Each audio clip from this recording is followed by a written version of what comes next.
Waalaikumsalam warahmatullahi wabarakatuh. Berjumpa lagi bersama kami Gerimis, Geger Cerita Mistis.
Saya Wildan dan rekan saya Reza Daniel. Kali ini kita akan bercerita tentang jin meminta rumah. Cerita ini kembali dialami oleh saudara kita Reza Daniel di saat kira-kira umur dia masih kecil, TK atau mungkin umur 5 atau 6 tahun. Untuk jelasnya kita akan mendengarkan cerita dari saudara Reza Daniel. Namun sebelumnya jangan lupa buat teman-teman sekalian untuk like, share, dan subscribe serta bunyikan tanda lonceng untuk mendapatkan video-video terbaru dari kami. Ya, Bang Eja, gimana ceritanya? Jadi gini, Bang Wildan, gua pernah dulu di waktu gua masih kecil, TK lah, gua masih TK. Gua itu dulu rumah gua itu juga di perkampungan, di pedesaan lah. Dan gua di situ punya tetangga namanya sebut aja Pak Ali. Pak Ali ini dia tetanggaan sama gua tuh dempet rumahnya sama gua. Nempel ya? Nempel. Nah, gue ingat betul Pak Ali ini orangnya sangat-sangat rajin ibadah. Dia kalau malam itu tiap hari nggak liwat sholat tahajud, tiap hari sholat tahajud. Dan yang gue pernah istilahnya dengar dari ceritanya dia sebelumnya, kalau dia itu pernah suatu saat dia ngelakuin satu ibadah lah seperti ngaji gitu. Dia tuh suka ngedenger kayak suara anak kecil lagi lari-lari, terus lagi naik tangga. Nah, sebenarnya rumahnya dia tuh loteng. Nah, gue waktu itu diceritain ya bukan gue sendiri, karena gue masih kecil, gue istilahnya ikut nguping lah. Nah, dia itu cerita sama istrinya, sama anak-anaknya yang udah pada dewasa. Cuman karena gue sering ke rumah Pak Ali, karena Pak Ali ini orangnya udah nganggep ke gue ini seperti anak sendiri. Dan gue masih ingat pada saat waktu itu dia lagi melaksanakan sholat tahajud malam-malam, di sepertiga malam ya, dia ngelaksanain sholat tahajud. Dia pas bacaan Al-Fatihah waladhdallin amin, itu ada yang ngejawab juga seperti orang lagi Sholat ada jamaah. makmum. Nah, sholat berjamaah. Nah, pada saat itu dia ceritain kejadian ini nih sama istri, anak-anaknya yang udah pada besar, termasuk gua juga ada di situ. Karena waktu itu Pak Ali ini paling sering kalau pas malam beres maghrib, dia itu manggil anak-anaknya, istrinya untuk makan bersama.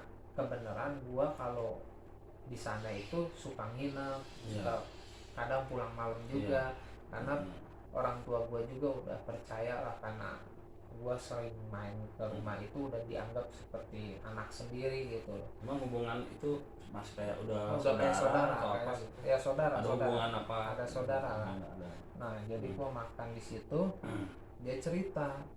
Cuman ya gue pada saat itu juga agak-agak takut ngedengarnya. Cuman dia bilang udah nggak usah takut, ya makhluk gaib ya pasti ada lah. Ya. Makhluk gaib itu pasti ada pendampingan sama kita.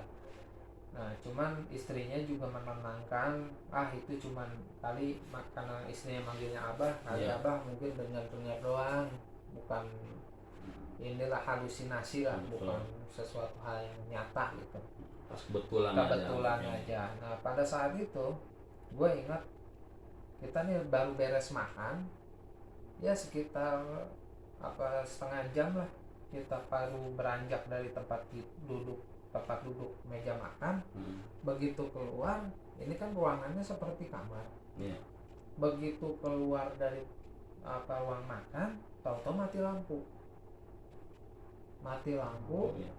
Pas mati lampu itu, pada saat itu kita semua nih nggak dengar, termasuk Pak Ali, terus istrinya, anak-anaknya tuh kita nggak dengar. Di meja makan itu seperti ada orang kayak lagi pada makan, tapi kayak keluarga juga makan, seperti garpu sama sendok tuh gemerincing di piring. Seperti ada orang ngunyah. Kita nggak dengar jelas. Di situ kita takut, termasuk gua mau lari aja sampai ditangkap sama Pak Ali, jangan lari, entar mungkin dia takut gua jatuh apa nabrak tembok apa kan kondisinya gelap banget. Terus istrinya Pak Ali ini sempet dia ke dapur nyari-nyari senter sama lilin. Begitu disenterin ke meja makan, karena meja makannya itu ruangannya tuh kaca, jadi kan kelihatan kayak ruangan khusus gitu.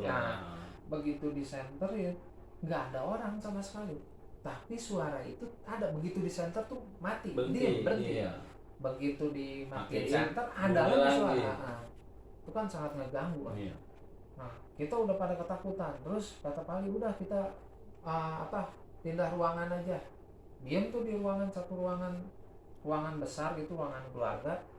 Karena rumah Pali ini besar, jadi dia mau keluar lihat tetangga juga kan butuh waktu ya. Jadi dia duduk dulu sampai nunggu lampu nyala lah lampu. Begitu nyala lampu dia keluar, dia nanya ke tetangga, di sini pada mati lampu nggak? Nggak ada yang mati lampu, semuanya hidup nyala. Cuman rumah dia doang aja yang mati lampu. Nah setelah itu gue masih ingat, gue juga punya tetangga namanya Bu Sono. Bu Sono ini seorang perawat. Dia waktu itu mau keluar kota dan nitipin kunci ke itu. Gue juga punya tetangga berhadapan rumahnya, seberang-seberangan sama rumah gue, namanya Bu Sono. Dia seorang perawat. Dia bilang ke pembantu gue namanya si Pepen, ibu nitip kunci ya, mau keluar kota dulu. Nah pada saat itu si Pepen dia aja karena kan dia pikir ya kita sesama tetangga ya harus saling bantu lah. Dulu kan zaman dulu tuh akrab betul kan. Zaman dulu emang kayaknya sosialitasnya tuh bener-bener tinggi nggak kayak sekarang ya. Iya. Nah akhirnya tolong diliatin rumah. Nah karena kita udah terbiasa sama tetangga kanan kiri depan belakang, istilahnya kita udah sama-sama kayak keluarga. Si Pepen ngajakin gua untuk ikut untuk ngebanahin rumah itu. Cuman setelah Ibu Bisono ini udah berangkat ke luar kota udah beberapa hari, kata si Pepen nggak enak lah mau diberesin rumahnya. Takutnya dia kalau pas datang ntar takutnya rumah masih kotor atau gimana, nggak enakan lah. Akhirnya masuklah ke rumah itu, dibuka. Gue masih ingat pada saat itu aja, ikut yuk, ayo ikut masuk ke dalam. Begitu si Pepen lagi benah-benah, dia sempat ke dalam ngeliat meja makan di arah dekat dapur itu kok banyak masakan yang udah matang gitu loh. Padahal orang kosong nggak ada. Kan Bu Bisono waktu menyerahin kunci juga ngomong katanya itu rumah kosong tolong jagain gitu ya. Pak Bisononya kebenaran sakit kan, juga dia mungkin juga sekalian berobat keluar kota. Nah waktu gua ngeliat, waduh kok itu banyak makanan, ada ikan, ada tempe, ada tahu, ada nasi itu masih ngepul, masih panas, hidangan buat sekeluarga lah, rame-rame. Si Pepen kaget, wah kok ada yang masak nggak ada ikan. Terus ngeliat penggorengan pun masih keluar asap. beres Kayak ngegoreng. bersih selesai ya. Nah, pada saat itu si Pepen melihat kan ke dalam-dalam, takut ada orang iseng.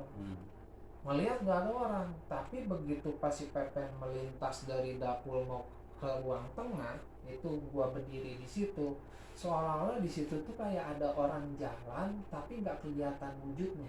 Tapi kata apa, jalan duk duk duk gitu Ya, kedengeran. kayak suara, Tapak kayak gitu suara ya. orang jalan duduk. Nah, kaget, lari, kabur, termasuk gua kabur, ditinggalin, istilahnya dikunci, tapi untungnya pintu depan, tapi pintu gerbang nggak sempat nutup, kita lari, takut nih. Akhirnya kan si Pepen ini cerita ke tetangga, cerita, wah ini ada kejadian seperti ini nih, gini. Ada salah satu ibu-ibu di situ, gue lupa namanya siapa, panggil aja lah si Bu Ebis ini.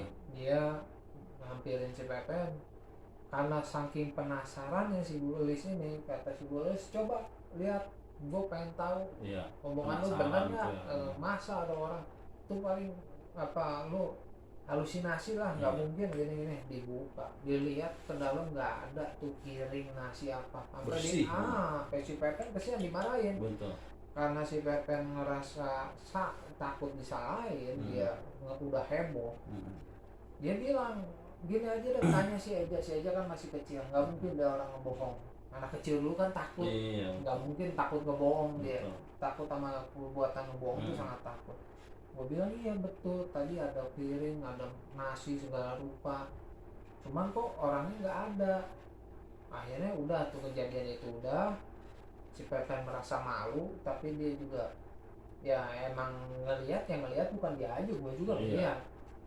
Gue ingat malam-malam itu si Pepen iseng nyentor ke dalam rumah di sono, karena waktu itu jendelanya hordengnya belum ditutup. Itu dari rumah lu tuh? Dari rumah gue tuh, dari gerbang rumah gue nyentor ke depan.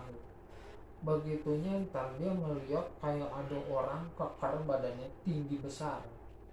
Pas dilihat ke atas begitu, ngeliat ke plafon, kok kepalanya nempel plafon, tinggi berarti kan. Takut si Pepen. Itu ada orang tinggi gede, ada orang tinggi. Kebenaran di situ ada anak-anak muda lagi pada ngumpul. Ada salah satu anak muda, namanya sebut aja si Japra. Ini orang bandel, nakal, terus so berani. Wah lu pencut lu tadi aja lu ngebohong, lu ada gini ada begitu, lu taunya nggak ada apa-apa. Sekarang gini aja dah, kata si Japra, lu kumpulin tuh anak-anak duit, taruhan sama gua berani masuk ke dalam. Kalau gua masuk ke dalam sampai dalam ujung, berarti lu harus pada bayar sama gua. Tapi kalau misalnya gua nggak berani, berarti gua bayar lu pada ya. Dulu pada ngumpul tuh uang berapa ratus perak juga kan, gede dulu. Nah begitu masuk, gua masih ingat tuh si Japra baru ya, gue ngeliat di situ belum sampai ke dalam banget, baru tengah itu dia udah lari ke bilik dia, kabur dia. Kata dia ada suster lagi duduk, ada perawat, dia nengok begini sambil senyum, giginya tuh keluar darah. Sambil senyum gitu ke mukanya si Japra, terus senyum keluar darahnya tuh sampai ngalir gitu. Lari si Japra ketakutan. Wah nggak berani dia. Akhirnya si Pepen bingung kan, ini kunci masih ngegantel di pintu, gue mau masuk ada begitu lagi. Kata si Pepen, ya udah bareng-bareng dong, temenin gue, ntar kalau ada kehilangan gimana? Itu pintu kan belum kunci, kalau gerbangnya kebuka, pintu udah dikunci masih aman-aman aja. Tahu dari takutnya tuh semua pada begadang di depan rumah gue buat ngejagain. Karena kan kondisinya kunci pintunya masih ngegantel. Nah udah singkat cerita, besokannya si Pak Ali ini dia lagi ngelaksanain sholat tahajud. Beberapa hari kemudian ke rumah Pak Ali lagi nih kita nih. Gua nginep kebenaran di sana. Waktu ngelaksanain sholat tahajud ya seperti biasa, dia sholat tahajud. Nah di situ kayak ada orang ikut sholat juga. Kayak peristiwa yang pertama itu ya, kayak yang berjamaah sama dia. Dia ikut sholat. Nah setelah assalamualaikum, warahmatullahi wabarakatuh. Assalamualaikum warahmatullahi wabarakatuh. Si Pak Ali ini ada ke belakang nanya, kamu nih siapa? Walaupun dia nggak ngeliat, dia coba gitu nanya, kamu nih siapa? Katanya si Jin ini ngomong, saya penunggu tempat ini. Taunya keluar tuh suara laki-laki, tapi suaranya besar banget, ngebas berat. Saya yang nunggu tempat ini. Saya punya istri, saya juga punya anak. Yang satu udah umur dewasa, yang satu lagi masih baru lahir. Tapi pertumbuhan jin itu cepat.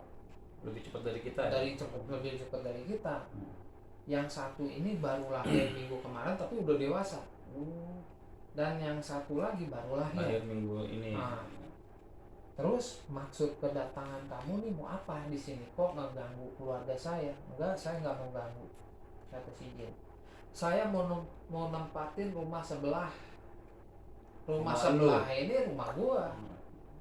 Waduh, pada saat itu kan katanya si Pak Ali, kok nggak bisa dong?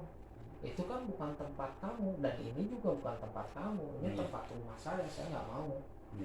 Maka dari itu kata si Jin, saya nggak mau ganggu. Saya pengen tempatin rumah yang sebelah karena di situ ada ruangan kosong yang nggak ditempatin.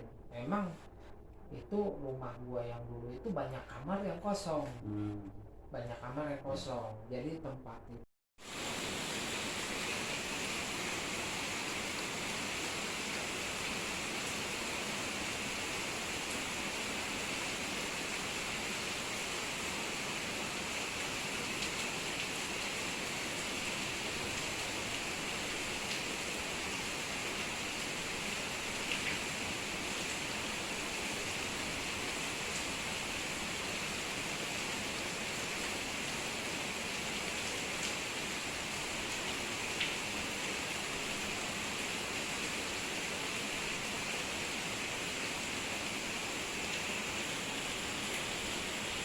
Setelah ditanya, Jin ini bilang saya mau tetap nempatin rumah sebelah, maksudnya rumah gua dan. Nah pada saat itu si Pak Ali ini ngomong, ya berarti saya harus izin dulu sama yang punya, supaya kamu itu boleh nggak nempatin rumah sebelah itu. Karena alasannya dia di situ di rumah gua itu banyak kamar kosong, ruangan kosong. Emang bapak gua waktu itu punya rumah itu kan, kenapa bikin kamar agak banyak, karena suka banyak tamu datang yang dari kerabat kakaknya dia yang dari Jawa datang, saudara. Nah akhirnya besok paginya Pak Ali datang ke rumah bapak gua, ngasih tahu. Dia menceritakan lah kejadian-kejadian itu. Nah bapak saya terus bilang, wah nggak mau dong kedatangan jin, ketempatan jin, ngapain kok pakai mau datang tinggal ke rumah kita gitu loh, nggak mau. Nah pokoknya gimana caranya, kata bapak gua, pokoknya tuh jin jangan sampai datang ke rumah. Pasti hawanya udah pasti nggak enak. Pasti lah.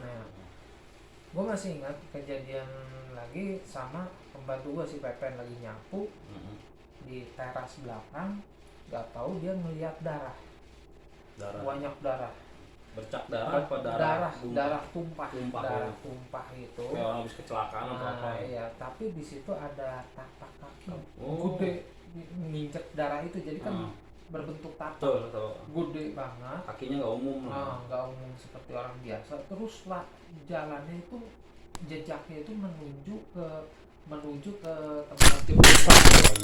Tapak kaki ini karena dia menginjek darah itu ya, ada tapak darah. Akhirnya itu larinya tuh ke atas loteng tangga buat ngejemur pakaian.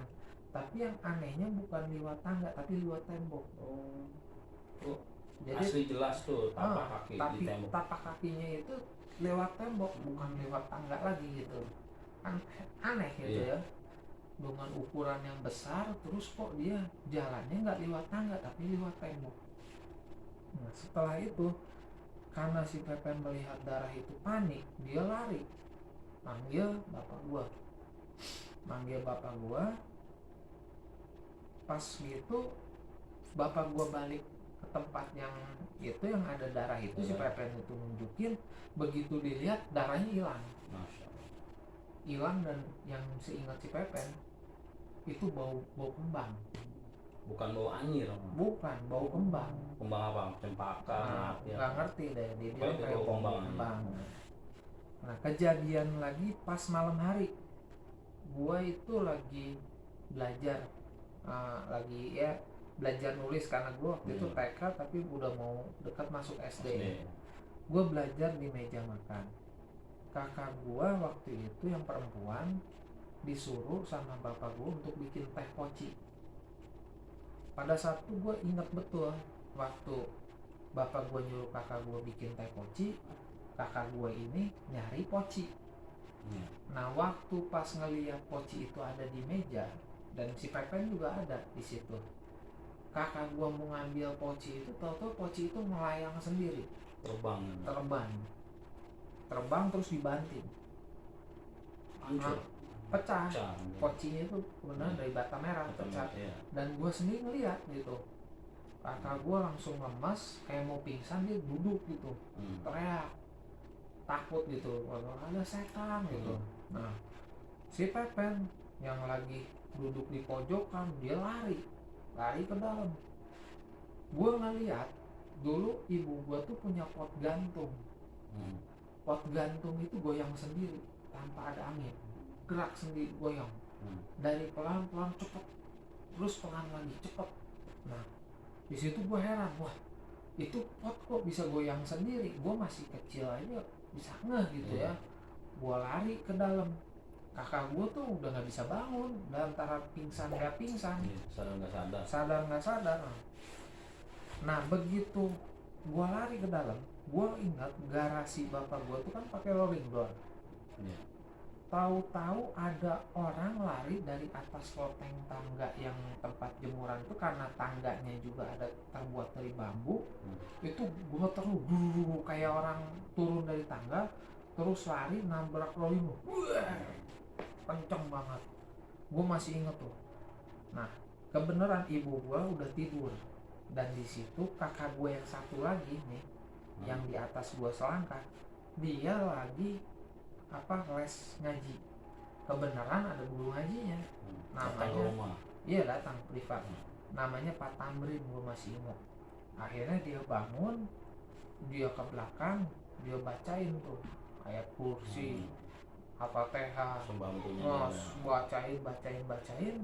Itu pot yang tadinya goyangnya cepet banget, tau-tau berubah jadi berhenti. Terus yang tadinya ada suara dar di rolling door pun hilang. Dilihat, kok ini ada bau kembang lagi. Bau kembang.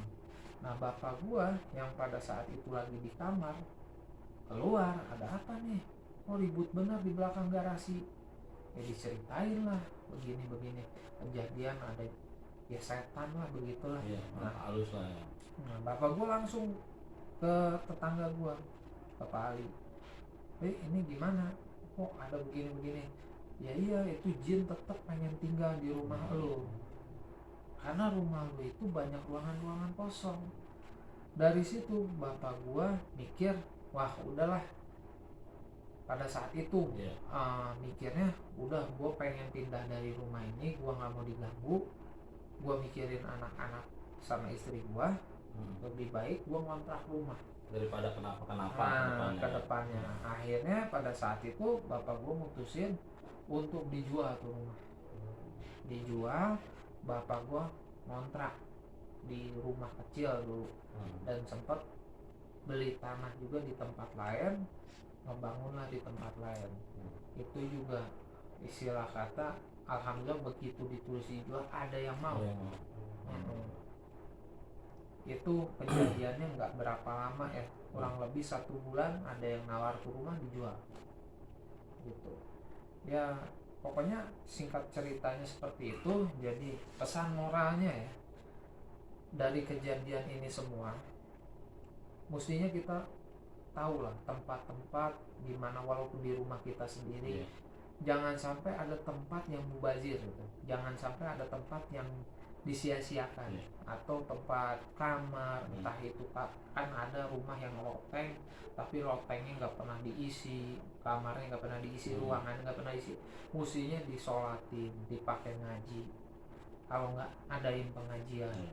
Jadi makhluk-makhluk seperti itu pun dia nggak akan nempatin itu tempat, karena tempat itu udah lama kosong, kamar-kamar itu, ya itulah akhirnya jin merasa nyaman dengan tempat itu. Ya, sekian cerita dari saya, ya gitu Bang Wildan. Oke, para pemirsa, sudah kita saksikan dan kita dengarkan cerita dari Bang Reja Daniel yang lagi-lagi ini pengalaman sesungguhnya ya gitu. Nah, buat teman-teman sekalian, jangan lupa untuk selalu menonton channel kami dan selalu like, share, and subscribe, dan jangan lupa untuk menekan tanda lonceng agar mendapatkan konfirmasi video-video terbaru kami. Terima kasih dari kami. Wassalamualaikum warahmatullahi wabarakatuh.